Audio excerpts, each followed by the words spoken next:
Hi guys, so today I'll be explaining to you the life cycle of Phylum Pterophyta, which will be the typical life cycle, and to take for an example, Nephrolepis.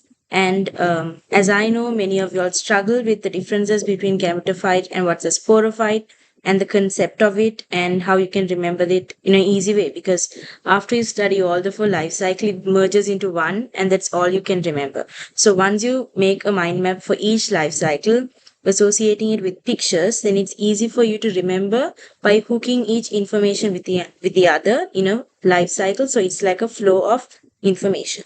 So today I'll be explaining to you all how you can do that with Phylum Pterophyta, for example. And let's do this life cycle one at a time. So starting with Phylum Pterophyta, we can say example as Nephrolepis. Nephrolepis can be taken as the example. And let's start with the habitat.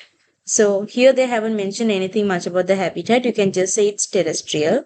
And before I begin, there's a very important thing to note. I have merged information from both Unit 3 and also Unit 4. So even if they question you on Phylum Pterophyta and Nephrolepis, they are going to expect you to give a information merged from both units. So it's better to bring both of them together in one place and remember it as a picture. So let's begin. So the terrestrial habitat is going to be there, and these plants also show heteromorphic alternation of generation.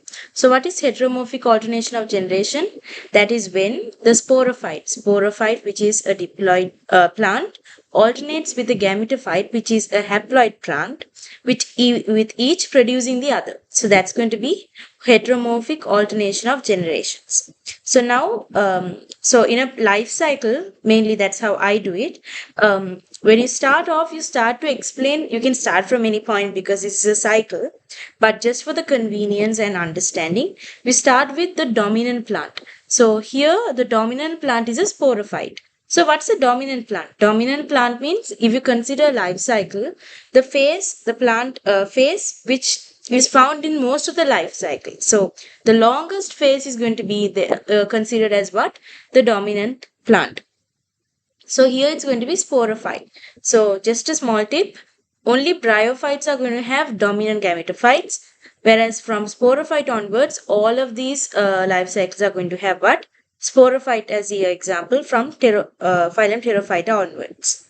And then here, so we have to say they are dominant and they are also independent. So if a plant is independent, it eventually means that they are implying that it is photosynthetic, because if you can make your own food, you become independent. So here the sporophyte is dominant, which is long in the life cycle, and it is also independent because it does photosynthesis. So now this sporophyte has a somewhat complex structure, as you can see here. It has a complex structure, and you have to remember each information related to this sporophyte in a very methodical way so that you can easily recollect it whenever you want. So initially you can speak about the stem. The stem is an underground rhizome. The stem is an underground rhizome, and then from the stem they have long underground branches. From the stem itself they have underground branches which are called stolons. Here these are called stolons. These branches are going to be called what? Stolons. And then you can see that these stolons are going to give rise to new plantlets. So these stolons are somewhat like roots. So these stolons are going to give rise to new plantlets, young plantlets. So these young plantlets are going to have leaves that are curled into a coil-like structure. As you can see here, the leaves are curled into a coil-like structure. So these are called what? Fiddlehead young leaves. These are called fiddlehead young leaves, and you can see these fiddlehead young leaves in cycas and also in Nephrolepis. So it's very important to remember, because later you'll find this again, and then that's when you can recollect it that you have learned it before as well. So after we speak about the fiddlehead young leaves, we'll speak about the leaves here. So you can see they have a differentiation. They are vascular plants, which means they have xylem and phloem. And then that's going to be a very basic information. And then they have leaves like this, okay? They have leaves. You call these leaves together as fronds. And they are compound pinnate leaves. Compound pinnate leaves means they are, they are branching, they are not as one big leaflet, no? One big leaf, right? They have smaller leaves. So you call them compound pinnate leaves. And if I zoom the leaves more, like, to see the more detailed structure, you can see something like this. So, which means that they are highly dissected. They are highly dissected like this. They are highly dissected and they are feathery, which means they look like feathers, okay? So they are feathery and highly dissected, and they have cuticle to prevent water loss on the surface of the leaves, and also they have stomata. So even in Bryophyta you can find stomata. And there when you zoom in you can see something like this, brown dots. So if you have seen ferns, this must be like, it will be familiar to you. You can see small dots here. These are going to be specialized structures that we'll discuss later. So these are actually spores, okay? So because these leaves are bearing spores, you call them sporophyll. And now the vein, okay, the vein, middle vein coming, and they'll be like branching again, right? So since they're branching again, you call them branched veins. When veins are branched in leaves, you call them as megaphyll. That will also be coming later. So these are informations, like, I have merged it from different places. So once you zoom in this orange color thing here, you have this orange thing, right? So if you zoom in that, you can see a structure like this. This will be the structure. It's like an inverted umbrella with stuff inside. So what is this structure? This structure is going to be this umbrella like structure, inverted umbrella like structure, which is like kidney shape, we can call it. So these structures are like kidney shape, right? So this is called the indusium. Indusium. And here you can see small like seeds like structures, right? So those are called sporangia. So when these sporangia cluster together, you call them as sorus. So clustered sporangia is going to be called what? Sorus. And this indusium is going to be covering the sorus. Okay. Sori is going to be the plural of sorus. And these spores. So now what are these actually? Sporangia. So this sporangia is going to contain spores. Just like a gametangia is going to contain gametes, sporangia is going to contain spores. So here these spores are homosporous, which means that they are, they give rise to bisexual gametophyte, which means that they don't give rise to female and male separately. They give rise to bisexual gametophyte. But you know that this sporangia is going to produce spores by what? Meiosis. So they can confuse you with this idea of the spores are identical to each other. So right when you see the term homosporous, you might think that spores are genetically identical because the word homo is there, but it's actually a wrong idea. You have to think of the idea that spore mother cells are there in the sporangia. They are going to undergo meiosis to produce spores. Therefore, they are non-identical, genetically non-identical. So this sporangia is there, sporangia. So if I zoom in one sporangia now, here you can see the structure, right? This structure. If I zoom in one, if I zoom in like this is what you can see. So here you're going to see this part, and here you're going to have spore mother cells in large number. These spore mother cells are going to undergo meiosis to produce spores which are haploid, and they are genetically non-identical and they are homosporous. So be clear with the two informations. You can see first, the genetically non-identical is about it being unique. It's like, how sperms give rise, how sperms are there. So sperms undergo meiosis, same way here spores are going to be produced, so non-identical. Whereas homosporous suggests the idea that when they germinate, they give rise to what? Bisexual gametophytes, which means they don't have male, female separately. So those are the two terms important. So now you know this indusium is going to be protecting the sporangia, right? Sorus. So what happens is when a sorus matures, then the indusium will dry and shrivel. What does it mean to shrivel? Shrivel means now when the sorus matures enough, this indusium is going to shrivel, which means it's going to break apart. It's going to break apart and let the sorus to move out.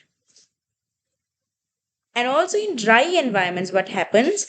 Dry environments, the sporangium wall will rupture. Now, when the sorus matures, what happens? The inducium is going to release the sorus. But what happens when the environment is dry? Then the sporangium itself will rupture. So even if the sorus matures, now still the sporangium wall is not ruptured. But when the environment is dry and it's conducive, then what happens? The sporangium will rupture. And the sporangium ruptures in the sense what happens is the two ends will bend. They will extensively bend like this. And then what happens? The spores will be dispersed. So it will be like bursting, right? So spores will be dispersed and the spores will be released.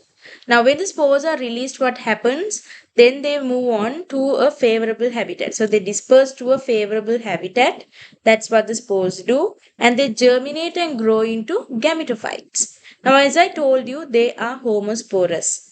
Because they are homosporous, this gametophyte is what? Bisexual, or you call them monoecious. What is monoecious or bisexual? Which means that the male and the female reproductive structures are found in the same plant, which means they don't have something like males separately and females separately. Both are going to be found in the same plant. So it's called bisexual or monoecious. Then, now that it's gametophyte being bisexual, which means that in the same plant you're going to have the male and female reproductive structures as well. So now we have to have a brief idea of the structure of a gametophyte. So structure of a gametophyte, here you have the information. Now I have summarized this like well enough to fit into just one page. But every information is there. So even if you're going to write an essay, all you have to do is refer this flow and you can write an essay. So there are characteristics of gametophytes they have mentioned as small, heart-shaped, macroscopic, green, and photosynthetic. Now you can easily forget this, right? So a very short mnemonic that I use for this is going to be SHMGP. SHMGP. Small, heart-shaped, macroscopic, green, and photosynthetic. So SHM is a very easy mnemonic for you because simple harmonic motion. So similarly, small, heart-shaped, macroscopic, green, and photosynthetic. And this is a thallus. And also you had to remember, you don't need to know how to draw these pictures or anything of that sort. Just to remember it more visually, I have included the pictures here.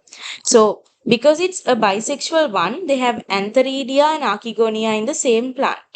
And they also have rhizoids. So now they can ask you the locations of antheridia, archegonia and the rhizoids. You have to remember that antheridia, archegonia, rhizoids, all of them are going to be found in what? The ventral side. So this gametophyte is actually a dorsoventrally flattened structure. Just like, platyhelminthes we found to be dorsoventrally flattened, which means like a leaf, right? So it's like, they don't have any, like they are like a leaf. Up and down, if you consider dorsally and ventrally, it's flat. So here also, it's just a flat heart-shaped structure.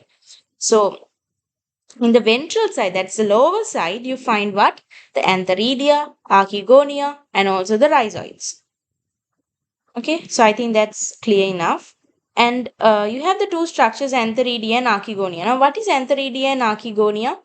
Antheridia is a structure that produces the male gametes. Archegonia is going to be the one that produces the female gametes. So, antheridia is going to produce sperms. Archegonia is going to produce the eggs.